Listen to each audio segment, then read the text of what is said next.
Hey guys, so as you can see, I have the material to make our little robot. I have double-sided tape because after posting the video I realized I was going to need some of that. Oh, I actually need to find my black tape. I think what we're going to do, double-sided tape will work fine. But I also have some pliers to strip the wires. I've got my toothbrush heads. And I've got batteries and then toothbrush that I'm going to take the motor out of. So, a lot of you had some really creative guesses and stuff like that, but I think you guys are going to be super surprised because nobody guessed what it was going to be. Oh, that's right. I have to plug in my soldering iron. So I have my soldering iron here too. I have this light. This light is just going to help me see, and I can microfine things under it. So that's kind of helpful to have when you're trying to do something that has small parts. So let me plug in. So with the soldering iron, you guys can use glue or black tape instead of using a soldering iron because it does get very hot. And you will also need solder if you're going to use a soldering iron.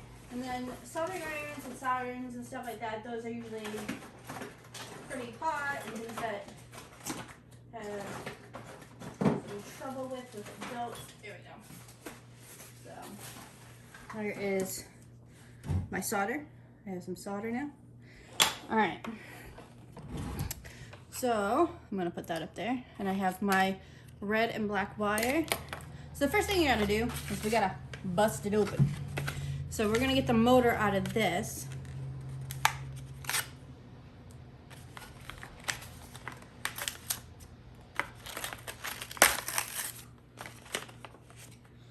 This is just a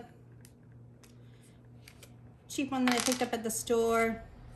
And look at, there's my motor. Super easy to get out. Alright, so technically I guess we could put the motor back in after, but we're not gonna do that. What's the fun in that?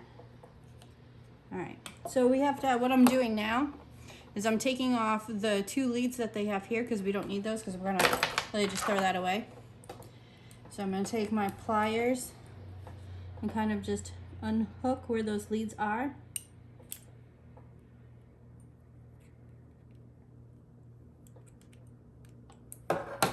And so that's where we're gonna put our positive and negative lead after. So now we have the little motor. Pretty cool, right? And now we need to bust off. So I could have used this toothbrush head, but it's so tiny for what we're gonna use. So I picked up some other ones. They were $1. Not too bad. So now we needed the motor because we want what we're doing to move. And before we get too far, I'm actually gonna tell you what we're gonna make. We're gonna make what's called a hex bug. And a hex bug is a little motorized guy that's gonna sit like this, but we're gonna take this part off. So the tail end is just there. And I like to kind of do it like this, so that way it's a little more even and it will ride. And then the little hex bug will move around and be all crazy. And if you make more than one, it's pretty fun because then you can have like hex bot battles. Kind of like those battle bots that we saw before. All right, so to do this, you're gonna just cut off this little bit here.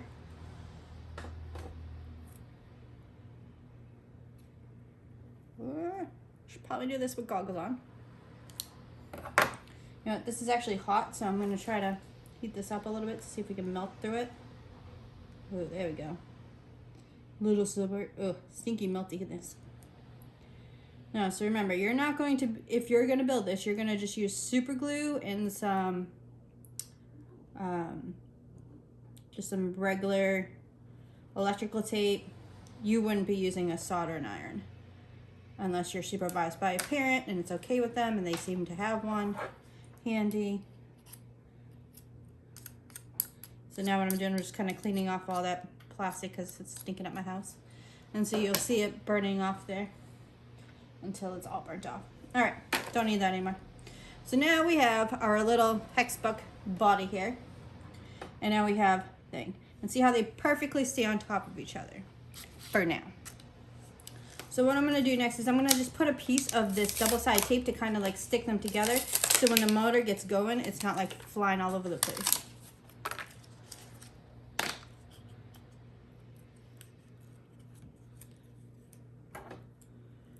Multi-tools, you gotta love them. Got a little tiny pair of scissors here. All right.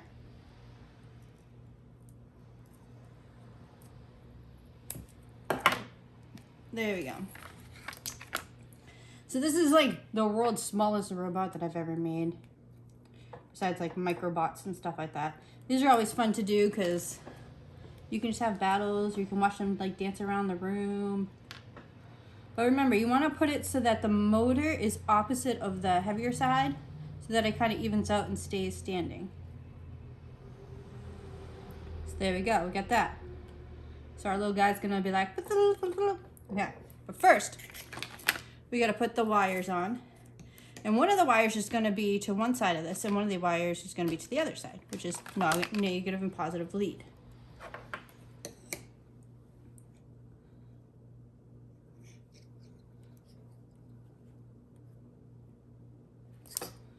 So the trick is, we really don't know what side is negative and what side is positive because we just took it off the thing and didn't note it, which we should have probably done. So we're gonna kind of have to try a guessing game and attempt to move the motor before we get started.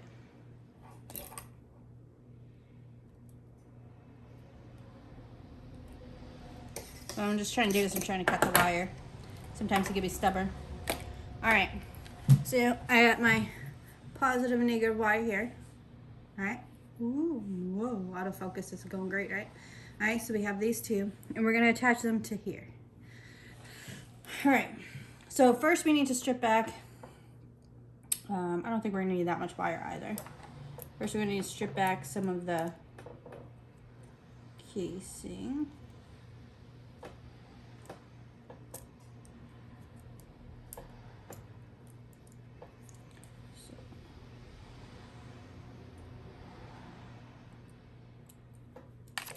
And then I'm going to just use the X-Acto knife for this part. So you don't want to cut the wire inside. You just want to get the plastic away from it, because you can't conduct any electricity if the wire is covered. Okay. So I'm going to just put this through one of the hoops. And kind of twist it. Before I solder it down, I'm going to test it to see if it's the actual right side that we need for our battery.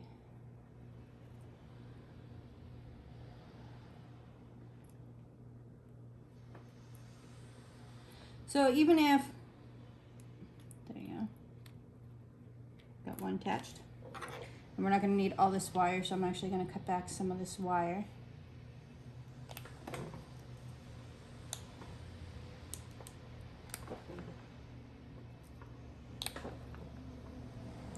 See, I couldn't find my wire cutters, so that is what the issue is today.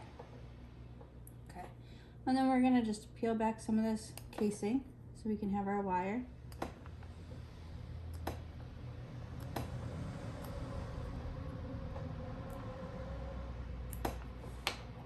Doesn't want to peel off so easy. There we go. Almost. So in order to have anything electricity go through, you may need to make a complete connection. So all your circuits and all your wires and everything have to be completed. If they're not completed and they don't make a full circuit, then nothing's gonna run. So it's kind of like having like a group of people together. If you're not working together, nothing's gonna run properly. All right, so I think I'm actually gonna cut this wire back a little bit before we get started. Whew. All right, perfect. So now I'm just gonna cut back the plastic like I did with the other one. So now the plastic will actually protects the electricity from going through, because metals are conductors and plastics are not conductors of electricity. And for this, we need some metal showing so that we can have a proper conductor of electricity. Just want to make sure that's still working right.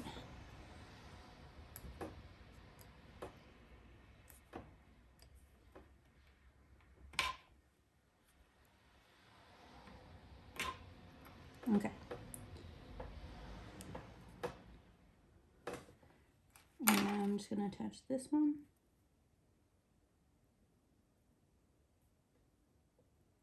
To this side.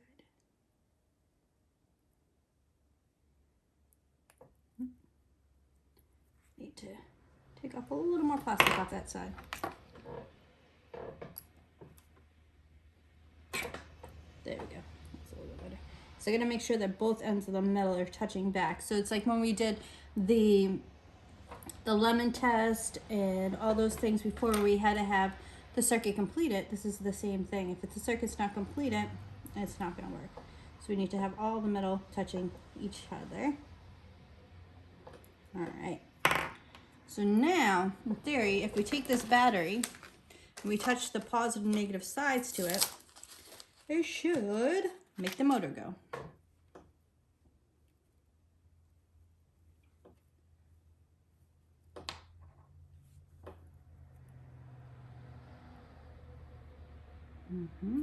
Okay.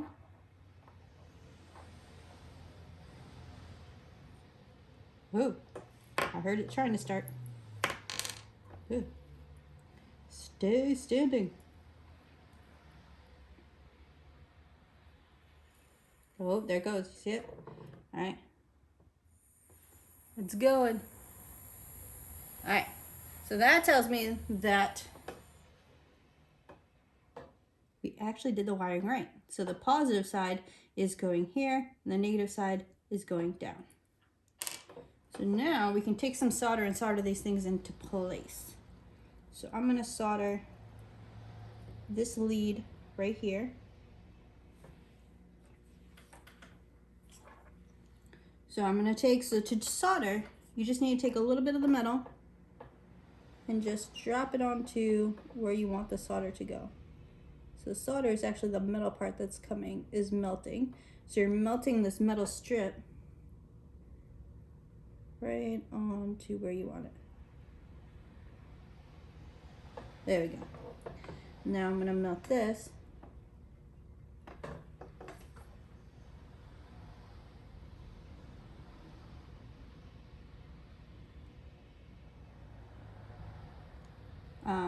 Right onto here.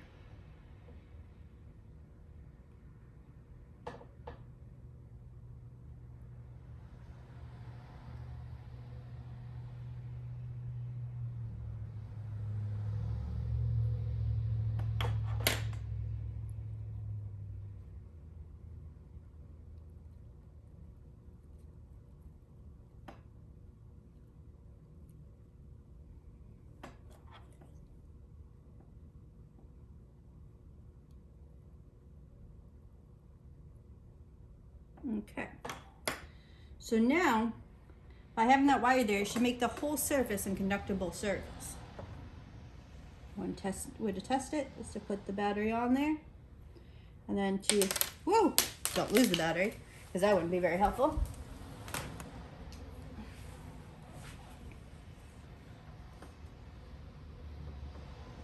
Okay. Put the battery anywhere on the surface. Then, come on, stay with me now.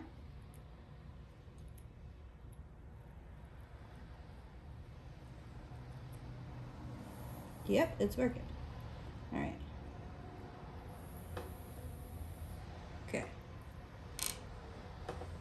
So the next thing is we're gonna put a little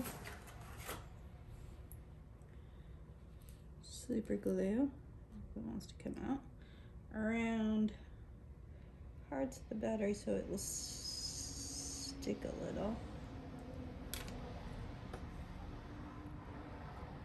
Okay. So now that is going to stick there.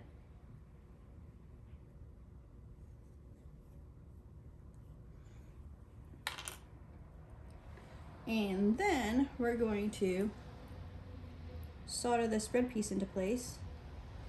And we don't really want to solder the red piece into place because then we'll never be able to shut it off. So that's kind of why you need the tape to tape it down. Which, of course, when I need to find the tape, I can't find the electrical tape that I'm looking for.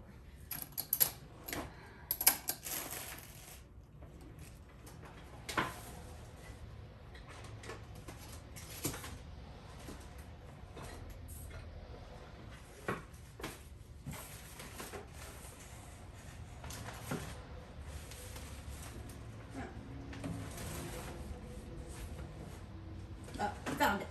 Perfect. It's kind of hard to do with the electrical tape.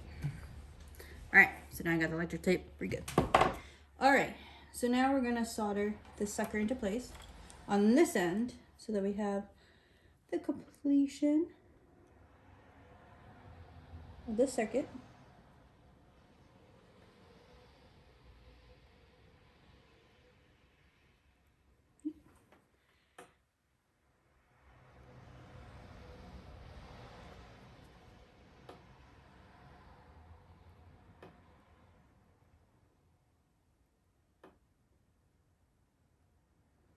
There we go. There's the completion of the circuit. Perfecto. Better than magic. All right. So now,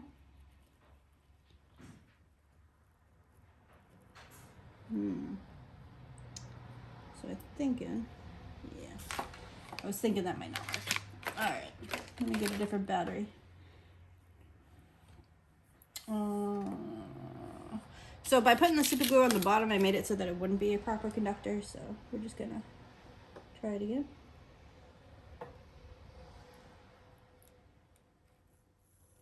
There it goes. All right, so now we're gonna take the piece of tape because we want to tape that red piece down.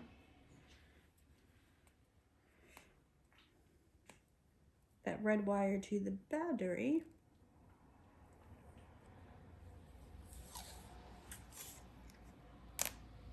So I'm going to do this.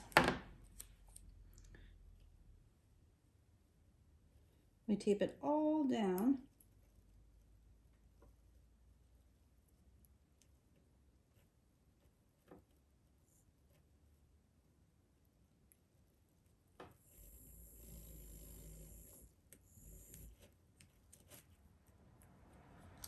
Yeah.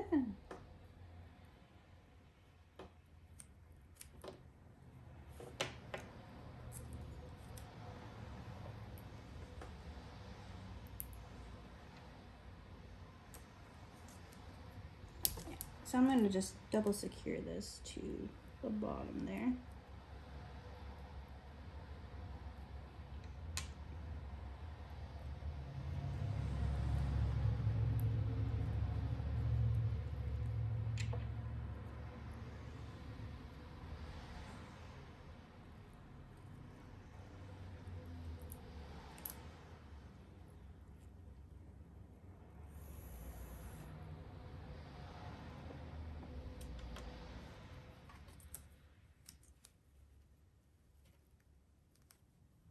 So we've got that, we've got that, and we've got that.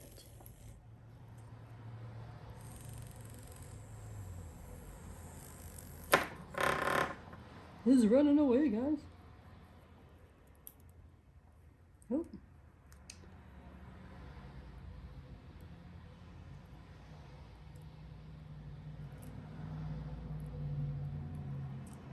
Oh, I think I taped at the motor still.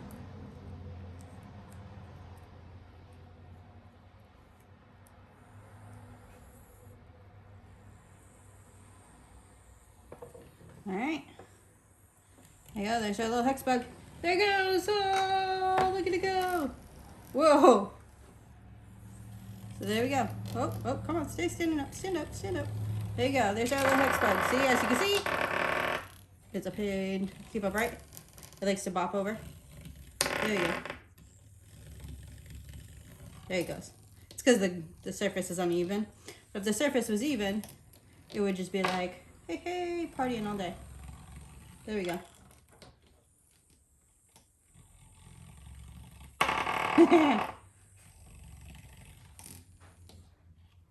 But there we go. Oh, come on. Might need some counterweights on the side.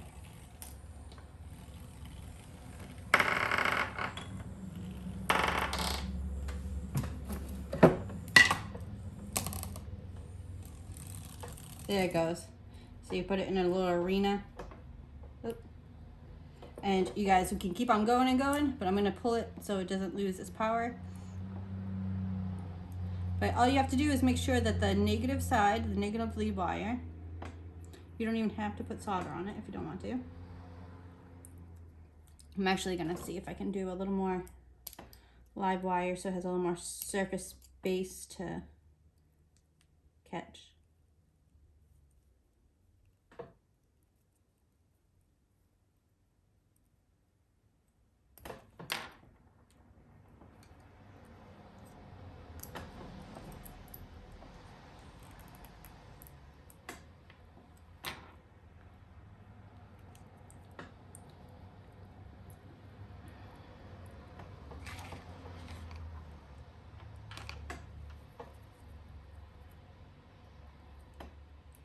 So you kind of got to do a sandwich with the wires. Get the red up in there. Keep that nice and secure.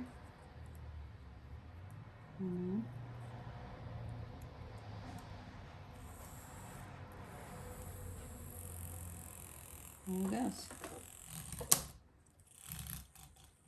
There it goes. Oh.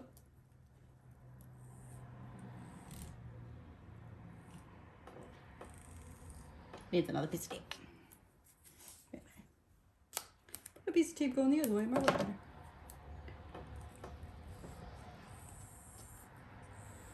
Oh yeah. There we go.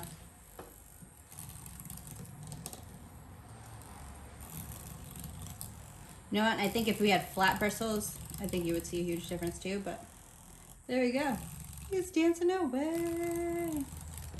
So, if you want to do one of these, you can make it with toothbrush tip, a motor, a couple wires, and a battery. There he goes. And then as the battery gets weaker, actually it will move slower, so which actually might help a little more on the tipping over points. What if we turned the motor the opposite direction, if it would make it go in an opposite direction? I'll let you guys experiment and tell me more about that. So there we go. That's how you make your own little homemade hex bug. Battery, couple wires. Hope you guys enjoyed. And I will see you tomorrow.